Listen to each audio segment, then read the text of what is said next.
नमस्कार, स्वागत है आपका। आप देख रहे हैं इंडिया टीवी। आपके साथ मैं हूं प्राची पाराशर। शाम के 5 बज गए हैं, वक्त है मुकाबला का। बिहार में चुनाव से पहले ही चुनाव रिजल्ट पर तकरार शुरू हो गई है। बिहार चुनाव में अभी 100 दिन से ज्यादा का टाइम बचा है, लेकिन विपक्ष को अभी से मोदी नीतीश की जीत और अपनी हार दिखने लगी है। बिहार विधानसभा में वोटर लिस्ट रिवीजन को लेकर विपक्ष लगातार प्रोटेस्ट कर रहा है। इस बीच चुनाव आयोग बिहार की वोटर लिस्ट से 51 लाख वोटर्स के नाम हटाने जा रहा है। चुनाव आयोग का कहना है कि जांच के दौरान ऐसे 18 लाख वोटर्स मिले हैं जो मृत पाए गए हैं, लेकिन उनके नाम वोटर लिस्ट में शामिल थे। जांच में 26 लाख ऐसे वोटर्स की पहचान की गई है जो बिहार के बाहर या किसी दूसरे विधानसभा क्षेत्रों में जा चुके हैं। इसके अलावा 7 लाख लोगों ने 2 जगह वोट बनवा रखे हैं, जो कि साफ तौर पर नियमों का उल्लंघन है। वहीं करीब 11,000 ऐसे वोटर भी हैं जो कहीं मिले ही नहीं। ऐसे में फाइनल वोटर लिस्ट से ये सभी 51 लाख वोटर्स के नाम हटाए जाएंगे। राहुल गांधी इसे इलेक्शन चोरी करना बता रहे हैं, तो दूसरी तरफ बिहार एसआईआर मामले में चुनाव आयोग ने सुप्रीम कोर्ट में हलफनामा दाखिल कर दिया है। इलेक्शन कमीशन ने कहा कि मतदाता सूची से फर्जी मतदाताओं को हटाना उसकी जिम्मेदारी है और वो अपनी संवैधानिक जिम्मेदारी निभा रहा है। एक तरफ जहां विपक्ष लगातार सदन से लेकर सड़क तक अटैकिंग मोड में है, तो आज बिहार विधानसभा के अंदर भी नीतीश कुमार फायर मोड में नजर आए। नीतीश कुमार ने तेजस्वी यादव पर उनके मां बाप का नाम लेकर, उनके शासन की याद दिलाकर और खुद तेजस्वी को बच्चा बताकर जबरदस्त अटैक किया। तेजस्वी ने इसे नीतीश का आउट ऑफ सब्जेक्ट चले जाना करार दिया और कहा कि यह सब दिखाता है कि नीतीश अब स्वस्थ नहीं है, ना ही मुख्यमंत्री बनने के लायक बचे हैं। ऐसे में सवाल है कि वोटर लिस्ट से लेकर मां बाप तक जा पहुंची बिहार की सियासी लड़ाई आगे कहां तक जाएगी, किसकी जीत तय है, किसे लग रहा है बिहार में भय। आज इसी पर करेंगे मुकाबला। खास मेहमान हमारे साथ इस वक्त जुड़ रहे हैं। अजय आलोक, प्रवक्ता भारतीय जनता पार्टी, हमारे साथ जुड़ेंगे। सत्यप्रकाश मिश्रा, जेडीयू के नेता, इस वक्त हमारे साथ स्टूडियो में हैं। श्याम सुंदर शरण एचएम से हमारे साथ हैं।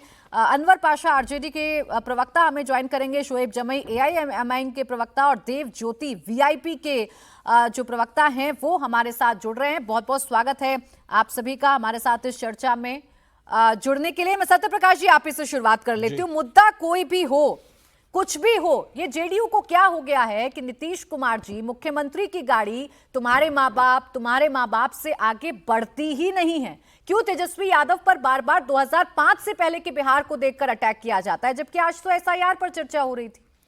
देखिए, तेजस्वी यादव जी की जो पृष्ठभूमि है वो उनको बताना जरूरी है कि जिस कुनबे से आप निकल कर आए हैं उनमें पता करिए कि आपके माता पिता के राज में बिहार कैसा था, और आज आप जिस बिहार में राजनीति करने के लिए खड़े हुए हैं, जहां सब कुछ सुशासन के मूल्यों पे चल रहा है, सिद्धांत पे चल रहा है, जिसको विकास का एक प्रतिबिंब माना जा रहा है बिहार के मॉडल को, उसमें तेजस्वी यादव राजनीति करने आए हैं। तो उनको पता होना चाहिए कि वो नीतीश कुमार थे जिन्होंने 20 सालों में बिहार का स्वाभिमान वापस किया, नालंदा जैसा विश्वविद्यालय को पुनर्स्थापित किया, बिहार की तमाम लड़कियों को स्कूल भेजा और बिहार की काया पलट की, गांव गांव सड़क और बिजली पहुंचा करके, और रोजगार के कार्यक्रमों में भी नीतीश कुमार उनसे बेहतर और सफल रहे हैं। तो तेजस्वी जी को इतना तंज क्यों बुरा लगता है अपने माता पिता के बारे में? उनको पूछना चाहिए, माता जी कैसा सरकार चलाती थी आप? पूछना चाहिए, पिताजी आपके राज में क्या हाल था, क्या मैं वही सीखूं? या तेजस्वी यादव जी को नकारना चाहिए राबड़ी राज को, तेजस्वी यादव को नकारना चाहिए लालू प्रसाद यादव जी के राज को। जब तक वो ये नहीं नकारेंगे तब तक वो ये साबित नहीं कर सकते कि वो एक बेहतर विकल्प के तौर पर राजनीति कर रहे हैं। अगर वो उस विरासत को जीना चाहते हैं तेजस्वी जी, जिस विरासत को छोड़ के गई थी राबड़ी जी और लालू जी, और बिल्कुल वास्तव में वो वही विरासत जिएंगे, क्योंकि कुनबा वही है, खून वही है, विचार वही है, राग रंग रूप और भाषा भी वही है।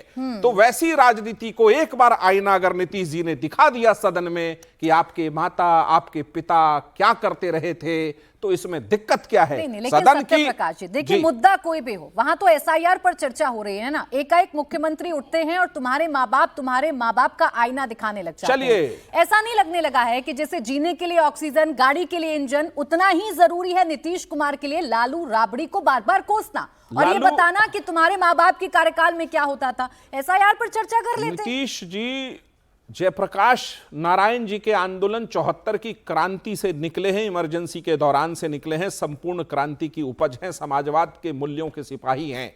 उन्होंने लालू राबड़ी राज को अपने सामने देखा है कि कैसे बिहार आतंक राज और जंगल राज में बदला।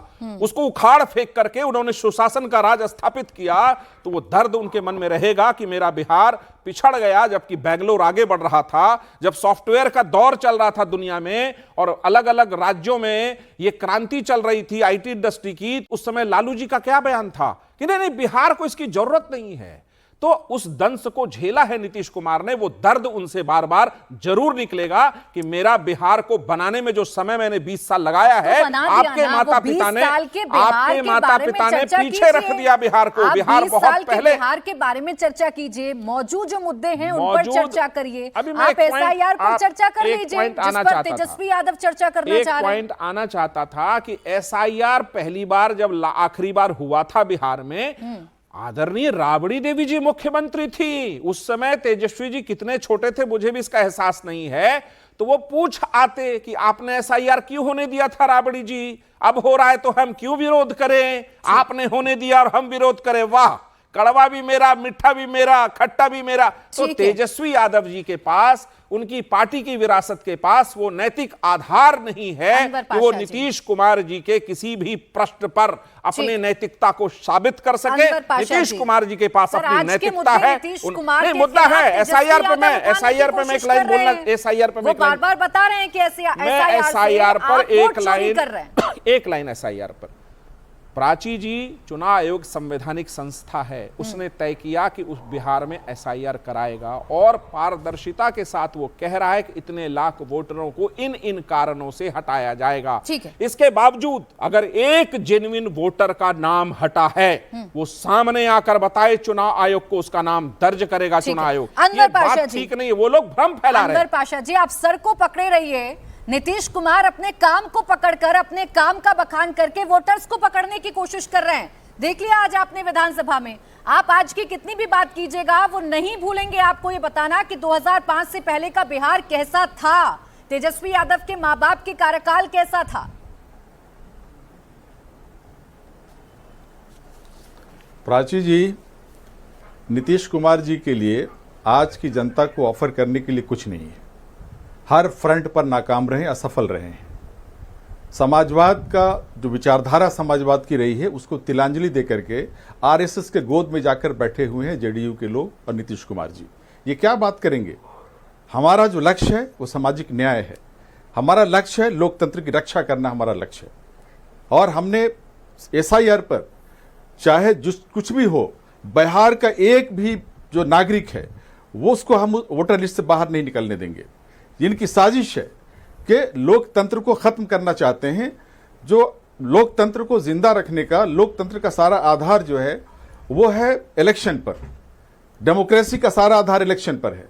इलेक्शन में जनता अपनी सरकार को चुनती है। ये सरकार चाहे आरएसएस की है, बीजेपी की है, जेडीयू की है, ये सरकार जनता के अधिकारों पर सेंधमारी कर रही है। जनता को मूल अधिकारों से वंचित करना चाहती, मौलिक अधिकारों से वंचित करना चाहती है। वोटर राइट जो है वो मौलिक अधिकार है, उस मौलिक अधिकार से वंचित करना आप चाहते हैं। आपने एसआईआर की बात की, एसआईआर के ख्वाब आपको रात को नजर आ गया, सुबह होकर के एसआईआर का ऐलान कर दिया आपने। क्यों नहीं आपने साल भर पहले किया? क्यों नहीं 2 साल पहले किया? क्यों नहीं 15 साल पहले किया? किसने रोका था? एसआईआर के विरोध में हम नहीं है, हम चाहते हैं पोल डिवीजन हो। हर इलेक्शन से पहले होता है, लोकसभा के पहले भी हुआ था 2024 में, उसके बाद भी हुआ है। समरी रिवीजन अभी हुआ है, अक्टूबर से लेकर दिसंबर तक, जनवरी में कंक्लूड हुआ समरी रिवीजन। क्या हो गया उसके बाद कि अचानक इनको ख्वाब में दिखाई दिया कि voter list bogus voter list है। जिस बोगस वोटर लिस्ट पर 3 साल से Narendra Modi prime minister elect हो रहे हैं, 20 साल से Nitish Kumar ji chief minister elect हो रहे हैं। ये बोगस चीफ मिनिस्टर है क्या? ये बोगस प्राइम मिनिस्टर है क्या? बोगस वोट पर वोटर लिस्ट पे आप इलेक्ट होकर के आए हैं। रिवीजन कीजिए, रिवीजन प्रॉपर तरीके से कीजिए। रिवीजन का एक तरीका होता है, रिवीजन का एक समय होता है। जब एसआईआर हुआ था 2003 में, तो 2 साल में रिवीजन की प्रक्रिया पूरी हुई थी। 2003 में लेकिन आपके बीएलए भी तो है ना जो लगातार काम कर रहे हैं, आपके बीएलए भी तो है ना जो लगातार रिपोर्ट कर रहे हैं, और उनकी मदद से भी तो इलेक्शन कमीशन को जानकारी मिल रही है ना। आप भी तो चाहते हैं ना फेयर इलेक्शन हो, अनवर पाशा भी तो ये चाहेंगे कि बिहार लोग का का- व्यक्ति जो बिहार में रहता है वो वोट डाल सके। अगर कोई बोगस वोट है या वो वोट्स हैं जो मृत हैं, जिनके जो जो दुनिया छोड़ चुके हैं, अगर वो भी वोटर लिस्ट में चढ़े हुए हैं तो अनवर पाशा चाहेंगे ना उनके नाम कट जाएं। क्या आपत्ति है इसमें? आ रही हूं। प्राची जी, अभी जो अक्टूबर 2024 से जनवरी 2025 तक जो समरी रिवीजन हुआ वो क्या था, किस चीज के लिए था? इसी के लिए था ना कि जो वोटर इस बीच में मर गए हैं, जो वोटर किसी दूसरे राज्य में हमेशा के लिए शिफ्ट कर गए हैं, उनको आप निकाल करके, और जाहिर है जो नए वोटर हैं जो 18 साल की उम्र जिनकी हो गई है उनको दाखिल करें। यही किया गया था ना। समरी रिवीजन का पर्पस क्या था? चलें ठीक। क्यों समरी रिवीजन जो खुद इलेक्शन कमीशन ने कराया था, वो समरी रिवीजन किसी बांग्लादेश के इलेक्शन कमीशन नहीं कराया था, लेकिन अनवर पाशा जी अभी भी 18 लाख ऐसे वोटर्स हैं बिहार में जो मृत हैं, जिनके नाम वोटर लिस्ट में चढ़े हुए हैं। इसी देश के हमारे यही तो बता रहे हैं कि आप सर करते रह जाइएगा, आप एसआईआर करते रह जाइएगा, हम तो जाएंगे जनता के बीच में काम पर वोट मांगने के लिए। खैर, बात एसआईआर की चल रही है तो अजय आलोक जी भी हमें ज्वाइन कर चुके हैं। अजय आलोक जी, सीधा आरोप है आप लोगों पर और सीधा सवाल है विपक्ष का आपसे कि आप इलेक्शन की चोरी कर रहे हैं, आप चुनाव की चोरी कर रहे हैं। रिजल्ट पहले से ही आप लोगों ने तय कर लिया है बिहार का। देखिए प्राची जी, हम लोगों ने कुछ नहीं तय किया है। चुनाव आयोग एसआईआर कर रहा है, बार बार खुद ही कह रहे हैं कि समरी रिवीजन होता है हर चुनाव के पहले, समरी रिवीजन होता है। तो समरी रिवीजन और एसआईआर में अंतर अभी तक अनवर जी को समझ में नहीं आया कि क्या होता है एसआईआर। ये इन्वेस्टिगेटिव रिवीजन है सर। अरे इलेक्शन बताइए आखिरी चुनाव आयोग ने क्या दिया? इलेक्शन कमीशन है क्या? चुनाव, एक मिनट अनवर जी, आपकी बहुत खराब आदत हो गई, आप बीच में बोलने लगते हैं। आप बीच में बोलने लगते हैं, बहुत खराब आदत है ये। मतलब यह इलेक्शन कमीशन बोलते रहिए, रुक जाइए, बोलते रहिए, आवाज नहीं बहुत जाएगी। खराब आदत है, बीच में क्यों बोलते हैं भाई? तुम्हें समरी रिवीजन क्यों करवाया? क्यों करोड़ों रुपए? अब आप ये सुनिए, करोड़ों रुपए क्यों बर्बाद किया देश का? 18,70,000 लोग मृत घोषित हुए। प्राची जी, इनकी आवाज नीचे कीजिए, मुझे आपके दर्शकों को बताना है, इनको नहीं बताना है। बोलिए सर, बोलिए। और ये देश को समझने की जरूरत है कि बिहार के अलावा पूरे देश में इसकी क्यों जरूरत है और क्यों इन घमंडियों का छाती फट रहा है। 18,70,000 लोग मृत घोषित हो चुके हैं, जिनके फॉर्म भरे गए थे, जिनको वेरीफाई किया गया तो पता चला कि मर गए लेकिन फॉर्म जमा हो गए। छाती आपका 96% फॉर्म जमा हुए हैं, 4% फॉर्म अभी तक नहीं आए। कौन है ये लोग जिनके 4% फॉर्म नहीं आए और वो मिल भी नहीं रहे? सुनते जाइए, बीच में मत बोलिए, सुनते जाइए। जो इलेक्शन कमीशन ने कहा वही मैं कह रहा हूं, ये उसके आधिकारिक वेबसाइट पे आ चुका है, हर पेपर में आ चुका है। 96% टोटल लोगों ने फॉर्म भरा। उस 96% में 18,70,000 लोग मृत थे, उनका फॉर्म किसने भरा? जवाब देंगे आप? क्या उनको डिलीट नहीं करना चाहिए? 26 लाख से ज्यादा लोग स्थायी रूप से स्थानांतरित हो गए हैं, मतलब बिहार में नहीं रहते हैं। अरे आपके उनका फॉर्म किसने भरा? पिछले 10-15 साल से वो बिहार में नहीं रह रहे, उनका फॉर्म किसने भरा? जवाब देंगे? नहीं जवाब देंगे। उनका नाम नहीं हटना चाहिए वोटर लिस्ट से। मैं कह रहा हूं प्राची जी, इनका आवाज बंद कीजिए, मैं इनको सुनाने के लिए नहीं बोल रहा हूं, मैं आपके दर्शकों को सुना रहा हूं। अनवर पाशा जी, इनके बीएलए भी हैं वहां पे। डिबेट है अनवर पाशा जी, ये डिबेट है जहां आप अपनी बात रखिएगा, अजय आलोक जी अपनी बात रखिएगा। क्यों इसे विधानसभा या संसद की कार्रवाई बनाने पर तुले हैं, जहां से हंगामा होता है और विषय पर चर्चा नहीं हो पाती है? क्यों इसे हंगामेदार बनाने की कोशिश कर रहे हैं? आवाज कम करिए अनवर पाशा जी की। बोलिए अजय आलोक जी। मैं कह रहा हूं वो सिंपल कैलकुलेशन है। इलेक्शन कमीशन ने जो आंकड़े दिए, मुझे बस बताइए मृत लोगों के नाम हटने चाहिए या नहीं। एक, जो डुप्लीकेट वोटर ट्रिप्लीकेट वोटर हैं उनके नाम हटने चाहिए या नहीं।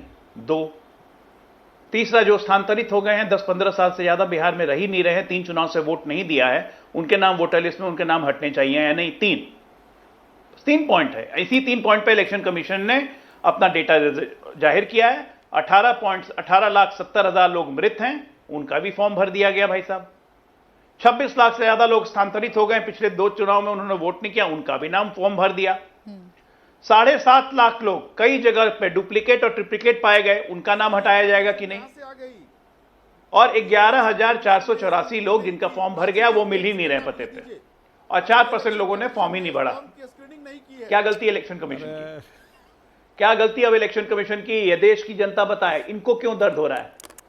इस देश के पप्पुओं को ही क्यों दर्द हो जाता है? नहीं अजय आलोक जी, आप बता रहे हैं मारी जा रही है, वोटर लिस्ट चोरी की जा रही है। इसी डेटा के आधार पर राहुल गांधी पूरा मैकेनिज्म समझा रहे हैं। आज कह रहे हैं कि महाराष्ट्र में आपने कर लिया, कर्नाटक में आपने करने की कोशिश की, बिहार में आप ब्लैक एंड व्हाइट तरीके से कर रहे हैं, लेकिन अब हमने चोरी पकड़ ली है।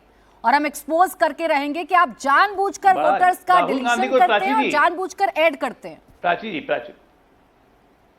प्राची जी अब सुनिए, एकदम ढंग से सुनिएगा। 2005 से बिहार में लगातार 7 चुनाव हारते हारते आरजेडी का मानसिक अस्वस्थता हो चुकी 2005 से, गिन लीजिए लोकसभा और विधानसभा मिला के। और 2014 से लगातार 3 लोकसभा और 94 अब 96 हो गए, सॉरी 96 विधानसभा, टोटल 96 चुनाव हार के राहुल गांधी जी को एक बीमारी होती है, मैं डॉक्टर हूं, मैं कह सकता हूं, ऑब्सेसिव कंपल्सिव न्यूरोसिस हो गई, जिसकी शुरुआत 2018 में हो गई थी, जब उन्होंने रफेल करना शुरू किया। चौकीदार चोर है, चौकीदार चोर है। सुप्रीम कोर्ट से जब डांट पड़ी तब जाके माफी मांगी। उसके बाद रफेल के बाद आया पेगासस, हमारे मोबाइल चोरी किए जा रहे हैं, हमारे मोबाइल बातें सुनी जा रही हैं, पेगासस। जब कोर्ट ने बोला मोबाइल जमा करिए जांच के लिए, मोबाइल नहीं जांच किया। उसके बाद आया हिंडनबर्ग, उसके बाद आया तमाम चीज, उसके बाद आया चीनी डोकलाम। तो ये सब बीमारी है। इस बीमारी का नाम होता है ऑब्सेसिव कंपल्सिव न्यूरोसिस। आदमी एक चीज को पकड़ लेता है, उसी को बार बार बोलते रहता है, बार बार। और हर सत्र में राहुल जी एक चीज पकड़ते हैं। आज फर्क ये हुआ है कि लगातार चुनाव हारते हारते के कारण, पहले ईवीएम की बीमारी थी, ईवीएम, महाराष्ट्र में बीमारी हुई, वोटर में जोड़ दिया, वोटर लिस्ट रिवीजन करो, स्पेशल रिवीजन करो, वोट जुड़ गए। इलेक्शन कमीशन ने एसआईआर कर दिया, वोट काटे जा रहे हैं। अब इलेक्शन कमीशन बता रहा है कि कहां से वोट कटे हैं। मृत व्यक्ति का वोट क्यों रहेगा भाई? लेकिन देखिए कौन सा मौलिक अधिकार होता है मरे हुए व्यक्ति का? कितना अच्छा लग रहा है, आप अभी यहाँ ज्ञान दे पर रहे थे कि आंकड़े मेरे सामने मौलिक रख रहे हैं, अधिकार, मेरे दर्शकों के सामने रख रहे हैं। आप एसआईआर पर चर्चा कर रहे हैं, आप एसआईआर की बात बता रहे हैं, विपक्ष के सवालों के जवाब दे रहे हैं। ये थोड़ी सी जो जानकारी है ये मुख्यमंत्री के साथ भी साझा कीजिए। बात एसआईआर पर हो रही थी और उनका काम नहीं चलता है जब तक वो लालू राबड़ी की बात ना करें, जब तक वो माँ बाप की बात ना करें। ये माँ बाप को कोसना इतना जरूरी क्यों हो गया है बिहार में, विधानसभा में खड़े होकर? आपने ओपनिंग स्टेटमेंट, हाँ बहुत जरूरी है प्राची जी, मैं एसआईआर की भी बात करूंगा, लेकिन आपने ओपनिंग स्टेटमेंट में कहा, और आपके स्क्रीन पे भी चल रहा था, कि नीतीश ने तेजस्वी को आईना दिखाया। आईना तो हम लोग 20 साल से दिखा रहे हैं, लेकिन चेहरे दिक्कत है, वो शेर था ना, ताउम्र ये मैं गलती करता रहा, धूल चेहरे पे थी, साफ शीशे को साफ करता रहा। आईना साफ करने से कुछ नहीं होगा, अपने चेहरे की धूल साफ नहीं कर रहे हैं ना। नीतीश कुमार क्या कर लेंगे बेचारे? 54 साल से समझाते 74 साल के हो गए नीतीश कुमार, इनको ना समझना है ना समझेंगे। और उनके राज को याद नहीं दिलाएं तो क्या करें? 20 साल से हम लोग एनडीए यहां सत्ता में है, 20 साल में बिहार की तकदीर और तस्वीर दोनों हम बदल चुके हैं, जो दिखता है। हम किससे कंपेयर करेंगे? नीतीश से ना कंपेयर करेंगे, यही बताएंगे ना। अब मंगल ग्रह तो जाएंगे नहीं अब तक कंपैरिजन के लिए। अब बताइए कांग्रेस पार्टी, अब एक मिनट, आप तेजस्वी से कहते हैं माँ बाप का कार्यकाल देखिए जाकर, आप अपने बाप का कार्यकाल देखिए। तेजस्वी तो ऐसे महान है, प्राची जी तेजस्वी तो ऐसे महान व्यक्ति हैं, और ऐसा व्यक्ति इस प्रदेश का मुख्यमंत्री बनना चाहता है। तेजस्वी यादव खुद को, अपने आप को पता है किससे कंपेयर करते हैं? मार्क जुकरबर्ग और स्टीव जॉब्स से। वो कहते हैं कि मार्क जुकरबर्ग या स्टीव जॉब्स कोई पढ़े लिखे थे। ठीक, देखिए कितना बड़ा साम्राज्य बना लिया। एक छोटा पढ़ने लिखने से कुछ नहीं होता है, समझ होनी चाहिए। उनको यह भी नहीं पता है कि मार्क जुकरबर्ग हार्वर्ड यूनिवर्सिटी के प्रोडक्ट थे, डबल पीएचडी में एडमिशन लिया था, बीच में छोड़ी थी नौकरी। उनको यह भी नहीं पता है कि रीड कॉलेज में स्टीव जॉब्स ने एडमिशन लिया था, बीच में छोड़ा था। तेजस्वी यादव को ये बताना भी जरूरी है, जैसा 8वीं पास कह रहे हैं कि पहले का बिहार कैसा था। वो बार बार कहते हैं शायद याद नहीं होगा तेजस्वी जी को, वो छोटे थे काफी। अरे आप उनको पहले बंद करवाइए, बोलिए आलोक जी को चुप करवाइए, इनका लो कीजिए इनका वॉइस। सर कॉपी नहीं किया करते हैं डिबेट में, देखकर बोला करते हैं, बीच में बोलेंगे तब तो ना चुप कराऊंगी। बोलिए जेडीयू को। अरे आप ही बोल रही हैं और वो बोल रहे हैं। मुझे आपका सवाल मुझसे किया है ना, आप मेरा जवाब सुनिए। आप अनवर पाशा जी, उतना ही टाइम दीजिए जितना टाइम इनको दिया आपने। बहस पे ना पढ़कर बताइए कि धूल क्यों ना साफ करे चेहरे की।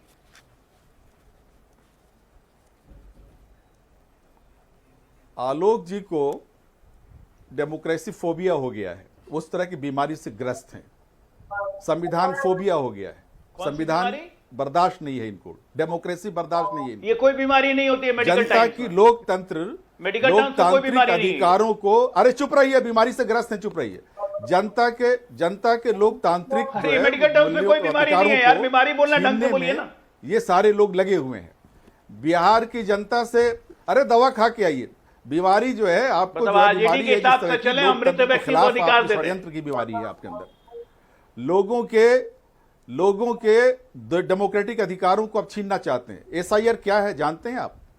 जनता के अधिकारों पर सेंध है, ये मौलिक अधिकारों पर सेंध है।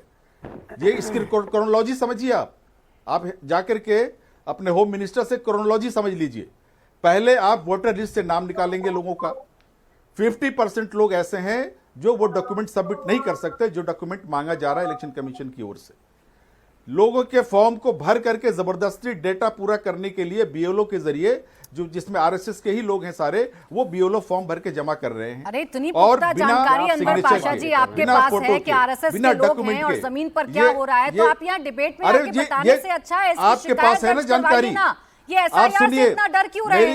मेरी बात मुकम्मल होने दीजिए। आप मेरी बात मुकम्मल, मैं डर नहीं रहा हूँ। डेमोक्रेसी के खिलाफ जो हमले हैं, उस हमले के खिलाफ हम खड़े हैं और लड़ते रहेंगे। संविधान को बचाने के लिए, डेमोक्रेसी को बचाने के लिए, जनता के जनतांत्रिक अधिकारों को बचाने के लिए हम विधानसभा से लेकर पार्लियामेंट तक, सड़कों तक लड़ते रहेंगे। सुंदर सरन जी, फिर मैं आ रही हूँ अजय आलोक जी आपके पास। अनवर पाशा जी और पूरे के पूरे विपक्ष को शक से इतना भर है कि आप सवाल एसआईआर पर है ना, पीछे की बात कर करके हिस्ट्री आपका सवाल एसआईआर पे है तो जवाब भी सुनिए। मौजूद मुद्दों पर मिट्टी डालने की कोशिश करते हैं और रिजल्ट पहले से ही करने की कोशिश करते हैं। देखिए, अनवर पाशा जी हो या राष्ट्रीय जनता दल हो या महागठबंधन के जितने तमाम लीडर हैं, ये लोग, एक कहावत है देहात में, चोर बोले जोर से। इनको जोर जोर से बोलना है, अपनी हार निश्चित दिख रही है। एक पहली बात तो कि जो नीतीश कुमार जी उनके बार बार पिताजी और माताजी के राज को याद दिलाते हैं, उस पर जो आपत्ति है, भाई हम कहते हैं कि तेजस्वी प्रसाद यादव जैसे कभी कभी माताजी पिताजी का फोटो गायब करते हैं, उनको राष्ट्रीय अध्यक्ष के पद से हटा दें, लालू प्रसाद जी को राजनीति से एलिमिनेट कर दें। तो भाई लालू प्रसाद का फोटो सिर मतलब चेहरे पे बांध कर घूमेंगे तो भाई चर्चा किसकी होगी? भाई आप चुप रहिए, देखिए आप चुप रहिए, बकवास मत करिए यहाँ पर। आप जिस तरह से आप केवल डिबेट को डाइवर्ट करने की कोशिश करते हैं। हत्याएं हो रही है, रोजाना दर्जन भर हत्याएं हो रही हैं। अरे मासूम बच्चों को माओ की गोद से छीन कर पटक कर नरसंहार करने वाले ये सब ज्ञान देंगे क्या? आपको पता भी है कि बिहार में कितने नरसंहार में कितनी माओ की गोद से बच्चों को छीन कर आपने रातों रात कटवा दिया। आपको पता है क्या? आपको पता है बिहार में क्या होता था लालू राज में और राबड़ी राज में? आप फालतू बातें यहाँ पर करते हैं। आप पूरे लालू राज और राबड़ी राज में नरसंहार ही तो हुआ, लोगों का दमन। आज ये दलित और अति पिछड़ा और क्या क्या ये ज्ञान देते रहते हैं। कितने दलित अति पिछड़ों की हत्या हुई, कितने दलित अति पिछड़ों का नरसंहार हुआ, इनको इसका डाटा पता है क्या? दूसरी बात जो ये कह रहे हैं, हम तो चैलेंज करते हैं राष्ट्रीय जनता दल को। भाई ये अभी कह रहे हैं कि बीएलओ भी आरएसएस के लोग हैं, इनको नहीं पता कि सारे शिक्षक और सारे जो राज्य सरकार के कर्मचारी हैं वो लोग लगे हुए हैं। तो ये सारे क्या आरएसएस के लोग हैं? ये हर किसी को आरएसएस का लोग बता देना, और तो पूरा देश ही आरएसएस का लोग, अगर इनको समझ में आएगा जब इनको वोट नहीं पड़ता है। ईवीएम को कभी गाली देना, कभी आरएसएस को गाली देना, कभी चुनाव आयोग को गाली देना, कभी ईडी को गाली देना। और सबसे भयानक बात है, सबसे दिक्कत लोकतंत्र में है, ये मामला सब जुडिस है, सुप्रीम कोर्ट में मामला चल रहा है। सुप्रीम कोर्ट के निर्देशन में, एक तरह से कहिए कि उनकी निगरानी में, उनके नेतृत्व में यह कार्यक्रम हो रहा है, उनके सब कुछ सुप्रीम कोर्ट के नजर के सामने है, फिर भी ये इस तरह की फालतू बात करते हैं। सुप्रीम कोर्ट में अपनी बातों को रख नहीं पाए, सुप्रीम कोर्ट में कार्रवाई को रुकवा नहीं पाए, सुप्रीम कोर्ट ने जो उस पर बातें हुई और उस पर जो निर्णय दिया है, या फिर 28 तारीख को सुनवाई होने की तारीख है, उस पर ये बात नहीं करेंगे। तो एसआईआर के खिलाफ नहीं है ना, ये कह रहे हैं एसआईआर के हम खिलाफ नहीं है, लेकिन जो तरीका अपनाया जा रहा है और जो टाइमिंग है उस पर उनको शक है। भाई ये सुप्रीम कोर्ट को तय करने दीजिए ना। ये राष्ट्रीय जनता दल कौन होता है तय करने वाला? या कोई पार्टी कैसे तय कर सकती है कि क्या होना है? चुनाव आयोग स्वतंत्र एजेंसी है, चुनाव आयोग का जिम्मा है, उसके बाद सुप्रीम कोर्ट उस पर निगरानी कर रही है। उसके बाद राष्ट्रीय जनता दल का क्या अधिकार है यह कहने का, या भारतीय जनता पार्टी का, या जनता दल यूनाइटेड, या हिंदुस्तानी आवाम मोर्चा, कोई क्यों कहेगा? ये तो प्रेशर पॉलिटिक्स हो गई ना। या उनकी पार्टी को, तेजस्वी यादव को अगर कोई गड़बड़ी लग रही है तो उठाने का अधिकार तो है ना। उठाने का अधिकार है, तो मैं तो चैलेंज करता हूं, छोड़िए ना इनकी बात सदन सुनता है, ना इनकी बात सुप्रीम कोर्ट सुनता है, इनकी बात इंडिया टीवी तो सुन सकता है। आप उनको चैलेंज करके बुलाइए, हम लोग भी आ जाते हैं, हम लोग जब तक दीर्घा में रहेंगे वो अपनी बात कह दें, हम लोग वहां पर उनसे कुछ सवाल पूछ लेंगे। हम नहीं बैठेंगे उनके साथ, अगर वो आड़े आएगा तो हम दर्शक दीर्घा में बैठेंगे, वहां पर सवाल करेंगे, तेजस्वी यादव वहां पर जवाब दे दें। हो जाता है। श्याम सुंदर सरन जी, आज नीतीश कुमार जी का जवाब देने के लिए उठे तेजस्वी यादव, देखिए क्या हो गया, फिर से लड़ाई बाप पर पहुंची, मां पर पहुंची। बाप माए अगर किसी का नकारा रह गया, अगर उसको बाप माँ का नाम लिखने में शर्म आ रही है, ठीक। भाई किसी को अगर लगता है कि उसके बाप के नाम को चिपकाया गया तो कहीं मैसेज ये ना चला जाए कि मेरा बाप चारा चोर है, मेरा बाप भ्रष्टाचारी है, मेरा बाप जेल से बेल पर है, अच्छा, ठीक। मेरे बाप ने बिहार को बर्बाद कर दिया। ये सब बातें अगर आपके दिमाग में आती तो इसका नीतीश कुमार को क्या दोष है या किसी पार्टी के प्रवक्ता का क्या मैं आ रही हूं दोष अजय है? आलोक जी अपने आपके माता पास। पिता के राज को आप बताना नहीं चाहते, ठीक है, क्यों छिपाना श्याम चाहते हैं? सुंदर सरन जी वो बताना नहीं चाहते और आप उससे पीछे हटना नहीं चाहते, बिहार के मौजूद मुद्दों पर तेजस्वी चर्चा की कभी प्रमा- करना नहीं ते- चाहते। तेजस्वी- यही हो रहा है बिहार की सियासत में। मैं आ रही हूं अजय आलोक जी, दो और तेजस्वी मेहमान जी के कमेंट उनका ले लूं। कोई शोएब आंदोलन जमई से जी, निकल कर तो आए नहीं है, शोएब जमई वो जी। तो लालू और राबड़ी ठीक के है, शोएब राजनीतिक जमई जी। गर्व से कह लीजिए, उनके शोएब पुत्र जमई हैं, जी, इसलिए हैं। यहाँ पुराने बिहार और नए बिहार की चर्चा होती है, उसमें एसआईआर का भी मुद्दा है। नीतीश कुमार कहते हैं तेजस्वी यादव बच्चे थे जब पहला बिहार था, जब पिछला बिहार था, पिछड़ा हुआ था, निकाल कर हम बाहर ले आए, हम तो काम पर चुनाव लड़ेंगे। आप करते रहिए एसआईआर, हम जनता के बीच में अपने मुद्दों को लेकर जाएंगे। बहुत बहुत शुक्रिया प्राची। देखिए, असल में मैं इस बात को एक्नॉलेज तो करता हूं कि भारतीय जनता पार्टी के या एनडीए के जो प्रवक्ता हैं वो अपनी बात टीवी पर बड़ी मजबूती से रखते हैं, उनका रेटरिक बहुत स्ट्रांग होता है और बहुत सारे विपक्ष के प्रवक्ता उसमें 19 पड़ जाते हैं।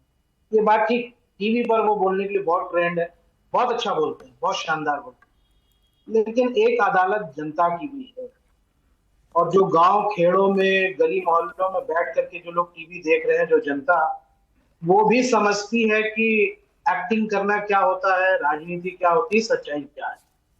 तो जब हम जनता की अदालत में हम जाते हैं तो कभी पाशा पलट भी जाता है। और हर बार मुंह देखिए, उठाते हैं जनता ये की अदालत में, सवाल- उसको भी नहीं मानते हैं। भाई तो ईवीएम को ये क्यों गाली सवाल देते हैं? ये सवाल भी उठाना चाहिए कि जनता दल यूनाइटेड के ही सांसद हैं, उन्होंने आज ही या कल बयान दिया है संसद भवन के बाहर किसी मीडिया चैनल को कि भाई चुनाव आयोग को बिहार की हकीकत का नहीं पता, बिहार की जो वास्तविकताकरण है उसको नहीं पता, गांवों के बारे में नहीं पता, कुछ भी भ्रम एक फैला है। महीने में 30-30, 11-11 डॉक्यूमेंट्स कैसे लेके आएंगे। ये जनता दल यूनाइटेड के सांसद जी ने कहा है ऑन रिकॉर्ड, लाइव कैमरा पे। मैं पूछना चाहूंगा कि जेडीयू और भारतीय जनता पार्टी उससे इत्तेफाक रखती है? भाई आपके सांसद क्यों कह रहे हैं? अब सवाल ये उठता है कि ठीक है, हमने भी इस पर आपत्ति उठाई है, राष्ट्रीय जनता दल ने भी उठाई और कांग्रेस ने भी उठाई, लेकिन ये सवाल तो उठाया गया इलेक्शन कमीशन से। इलेक्शन कमीशन अगर स्वतंत्र संस्था है तो बाकी जो पार्टियां हैं उसके भी तो वोटर होंगे जिनके नाम कटे हैं, नहीं कटे हैं। आखिर ऐसी क्या परिस्थिति बन जाती है कि इलेक्शन कमीशन के हर फैसले का बचाव करने के लिए एनडीए और उसकी सहयोगी पार्टियां आ जाती है और विपक्ष उसके पूरे विरोध में होता है। ऐसा क्या सांठगांठ है भारतीय जनता पार्टी और इलेक्शन कमीशन में कि कभी भी हमें ये निष्पक्षता नहीं दिखती है कि बीजेपी ये बोले कि भाई ये तो इलेक्शन कमीशन का मामला है, इलेक्शन कमीशन समझे, हम क्यों उसको डिफेंड करें। अच्छा, एक बात बताएं शोएब जमी जी, इलेक्शन कमीशन जब हलफनामा दायर करता है, इलेक्शन कमीशन जब जवाब देता है, जब सुप्रीम कोर्ट में मामला जाता है, इलेक्शन कमीशन ये बताता है जाकर सुप्रीम कोर्ट में कि कुछ चीजों को जानबूझकर छिपाकर याचिका दायर की गई है, कुछ चीजें गलत सलत बताने की कोशिश की जा रही हैं। जब ये इलेक्शन कमीशन कहता है कि 18 लाख मृत वोटर्स हैं जिनके नाम हम काट रहे हैं, तब तो नहीं यकीन करते शोएब जमी जी? तब क्यों नहीं कहते हाँ इलेक्शन कमीशन पर हमें यकीन है? सुप्रीम कोर्ट के अंदर बता रहा है ना इलेक्शन कमीशन, तो ना आपके ना मेरे सामने, सुप्रीम कोर्ट के अंदर है। यही सुप्रीम कोर्ट में जो मैटर गया है यही तो हमें सुनना है। अब जब सुप्रीम कोर्ट में जा रहा है तो हम उधर, वहां सुप्रीम कोर्ट इलेक्शन कमीशन की भी सुन रही है, हमारी भी सुन रही है, लेकिन सवाल ये उठता है कि भारतीय जनता पार्टी इतना स्ट्रॉन्ग पिच करके क्यों आती है कि हमें उसको डिफेंड करना ही करना है। आखिर क्या ऐसी चले मैं सवाल पूछ लेती हूँ, लेकिन आपके नेता, आपके विपक्ष के नेता डायरेक्ट सवाल पूछते हैं कि आप चोरी कर रहे हैं इलेक्शन की। एक जवाब इस पर दे दीजिए अजय आलोक जी, मैं आ रही हूँ श्याम सुंदर जी, एक छोटा सा जवाब दे दीजिए, आप क्यों डिफेंड करने लगते हैं? बीजेपी सबसे पहली बात प्राची जी, शोएब भाई सुनिए, शोएब भाई सुनिए, शोएब भाई सुनिए, आपके नेता और सारे घमंडिया के नेता, आप तो घमंडिया का हिस्सा नहीं है, आपको लोगों ने अपना हिस्सा नहीं बनाया, लेकिन आपके नेता, सारे घमंडिया के नेता कहते हैं कि election commission Bharatiya Janata party के घर में रहती है, रोज दिन बयान देते रहते हैं, ठीक है ना? सबसे पहली बात कि जब मामला सुप्रीम कोर्ट में है तो आप लोग संसद में डिस्कशन क्यों चाहते हैं भाई, वो भी सरकार से? सरकार ने तो आज स्पष्ट कर दिया कि एसआईआर की चर्चा हम नहीं करेंगे, चाहे लोकसभा हो चाहे बिहार विधानसभा हो। हम इलेक्शन कमीशन की तरफ से जवाब नहीं देंगे, बात खत्म। फिर हंगामा क्यों कर रहे हैं? लोकसभा ने क्यों नहीं चलने दे रहे, विधानसभा यहां बिहार में क्यों नहीं चलने दे रहे, क्यों नहीं चलने दे रहे? अब खत्म हुई बात। ये आपकी दोहरी नीति को स्पष्ट करता है। और सुनिए, बीच में मत बोलिए ना, क्यों बीच में बोल रहे हैं? ऐसे कोई फायदा होगा? दर्शक समझ नहीं पाएंगे, लोग आपकी बौखलाहट पकड़ लेंगे। सुनिए ना, मेरी बात को जवाब दीजिएगा आराम से। प्राची जी ऐसे डिबेट नहीं करता है भाई। बोलिए ये लोग दोनों को बीच में बोलते रहेंगे। मैं 2-3 बातें बस कह रहा हूं। हम लोग लोकतंत्र की बात कर रहे हैं, हम लोग संविधान की बात कर रहे हैं। आप लोग भी संविधान, मौलिक अधिकार, पता नहीं बड़े बड़े शब्द का इस्तेमाल कर रहे हैं। अनवर पाशा, शोएब जमई, अब वीआईपी वाले भी करेंगे। तो भाई साहब, ये संविधान में आर्टिकल 324, 326 क्या कहता है? पढ़ा है कभी आपने? वो इलेक्शन कमीशन को हक देता है कि वो जब चाहे एसआईआर करवाएगा तो वो करवा रहा है। उससे भारतीय जनता पार्टी को क्या मतलब होना चाहिए? आपको क्या मतलब होना चाहिए? छाती आपकी क्यों फट रही है? मैं तो फिर कह रहा हूं, 18,70,000 लोग मर गए, उनका नाम क्यों होना चाहिए वोटर लिस्ट में? ठीक है, मुर्दों को मौलिक अधिकार कब से हो गया इस देश में? टाइमिंग को लेकर सवाल है, मुर्दों के बदले वोट गिराता है? पूरे विपक्ष का। वो कह रहे हैं नहीं, कौन? अब आते हैं टाइमिंग पे भी, एकदम एक एक करके टाइमिंग और संवैधानिक संस्थाओं पे आते हैं। देवज्योति जी, संवैधानिक संस्थाओं पे ये हमला करने का कोई पहला मसला नहीं है। ठीक है, देवज्योति जी किसकी मानेंगे? इलेक्शन कमीशन बाबरी मस्जिद गिरी थी। एक मिनट, बाबरी मस्जिद आपने कहा, इलेक्शन कमीशन ने ये निर्णय लिया, इन लोगों को ये अच्छा नहीं लगा। एक मिनट प्राची जी, मैं खत्म कर लूं 10 सेकंड में। बोलिए सर, सिर्फ 10 सेकंड। हाँ, आपने कहा इलेक्शन कमीशन ने ये निर्णय लिया, इन लोगों को अच्छा नहीं लगा, तो इलेक्शन कमीशन अपना काम नहीं करे। सुप्रीम कोर्ट ने निर्णय दिया, संवैधानिक संस्था ने, कि राम मंदिर बनेगा, बहुत सारे मुसलमानों को अच्छा नहीं लगा। शोएब जमई के नेता बैरिस्टर साहब ने बाहर रख के बोला कि सुप्रीम कोर्ट इज नॉट इनफेलिएबल। ठीक है, देवज्योति, इनकम टैक्स ने आज कल एक नोटिस ऑर्डर जारी किया ट्रिब्यूनल ने कि कांग्रेस पार्टी को 199 करोड़ देना पड़ेगा। इनकम टैक्स अपना काम नहीं करे क्योंकि कांग्रेस पार्टी को अच्छा नहीं लग रहा है कि वो एसआईआर कराए। सुप्रीम कोर्ट ने भी कहा, सुप्रीम कोर्ट में मसला है, फिर इस पर इतना हंगामा क्यों कि ना सदन की कार्रवाई चलेगी ना विधानसभा की कार्रवाई चलेगी? सीएए एनआरसी इनका फ्लॉप होने के बाद ये बीजेपी का नया आइटम है, बीजेपी का एक नया आइटम है। सीएए इनका जो है फ्लॉप कर गया। अभी आज जो है आपको रिक्वेस्ट करते हैं, आपको अब थोड़ा देर पहले ही जो है, कल से ही चल रहा है, उसको कोई टीवी दिखा नहीं रहा है। सत्य प्रकाश जी का ही पार्टी का सांसद जो है बगावत में बोल रहे हैं, ये गिरधारी यादव जी, ये जरूर आपको भी पता होगा प्राची मैडम। इनके सांसद भी बोल रहे हैं, जो बात हम लोग बोल रहे हैं, जो हम लोग को जो घमंडी बोलते हैं, घमंडी कर रहे हैं, गिरधारी यादव जी इनके सांसद है, वो खुद बोल रहे हैं जो बात हम लोग रख रहे हैं, जो आरजेडी बोल रही है, जो बीएसपी बोल रही है, जो सीपीआई वाले बोल रही है, जो कांग्रेस बोल रही है, खुद इनके बोल रहे हैं कि इनका जो है, जो स्थिति है आज क्या है। उनका बेटा अमेरिका में है। आप ये बताइए, कोटा एनआरसी जो है, आप जो है सीए फेल किया, आपका एनआरसी फेल किया, कोई बीएलओ जो है रिसीविंग दे रहा है? रिसीविंग जो होता है वोटर का, जो होता है, जो जमा भी कर रहा है, हमारा ही आदरणीय नेता संदर्भ मुकेश सहनी जी का बिना दस्तखत कराए हुए जमा कर दिया गया। बिरौल में, दरभंगा में, गाँव में कहाँ वो दस्तखत किए, वो जमा कर दिया गया। ठीक है, ये बार बार जो गुमराह कर रहे हैं, जो मृत्यु जिनकी हो चुकी है, अरे मृत्यु हो चुकी है, जो मृत आदमी है वो कैसे जाकर कोई वोट दे देगा भाई? देवज्योति जी, अगर आपके पास इतना पुख्ता जानकारी है और आपके नेता के सिग्नेचर के बिना अगर कोई फॉर्म जमा हो गया है, तो आप काहे चुप बैठे हैं? इसकी शिकायत क्यों नहीं करते हैं जाकर? इस मुद्दे को उठाते क्यों नहीं है? ये इतनी आसानी से आपने एक्सेप्ट कर लिया कि आपके नेता का डॉक्यूमेंट बिना सिग्नेचर के जमा हो गया, और देवज्योति जी यहाँ मेरे सामने आकर बोलेंगे लेकिन जाकर शिकायत नहीं करेंगे इलेक्शन कमीशन में। फेसबुक और सोशल मीडिया तक ही रह गए, इसकी शिकायत भी हम लोगों ने दर्ज कराया है। आज कोई प्रूफ कर दे हमारे, तो फेसबुक और सोशल मीडिया पर चुनाव लड़ लीजिए। जो मुखिया है उनका दस्तखत अगर फेसबुक, सोशल मीडिया, ट्विटर पे ही चुनाव लड़ लीजिए। यही हालत हो गई है आप लोग की। फिर आप बोल रहे हैं सोशल मीडिया, ट्विटर, आप पहले बात सुन लीजिए। अच्छा, मैं जवाब लेती हूँ। आपको जेडीयू के सांसद के बयान पर जवाब चाहिए, और ये सवाल मैं चाह रही हूँ आपसे सत्यप्रकाश जी, ये अब मौजूद मुद्दा है, इस पर तो जवाब दीजिएगा। अब मैं उम्मीद करूंगी कि आप माँ बाप से आगे हटकर अपने सांसद पर बोलेंगे। वो खुद कह रहे हैं 10 दिन लग गए डॉक्यूमेंट कलेक्ट करने में। ये थोपा जा रहा है एसआईआर। विपक्ष को तो तब समझाइएगा जब अपने नेताओं को समझाइएगा। नहीं, उन्होंने कहा है, उनकी कोई निजी राय थी, लेकिन पार्टी की तरफ से ऐसी कोई बात कही नहीं गई है। दूसरी बात है, ये चुनाव आयोग के जो अजय आलोक जी ने कहा उसका विशेषाधिकार है, और ये तमाम 11 पार्टियां या जो भी इंडी घमंडी गठबंधन की पार्टियां हैं, ये सुप्रीम कोर्ट गई।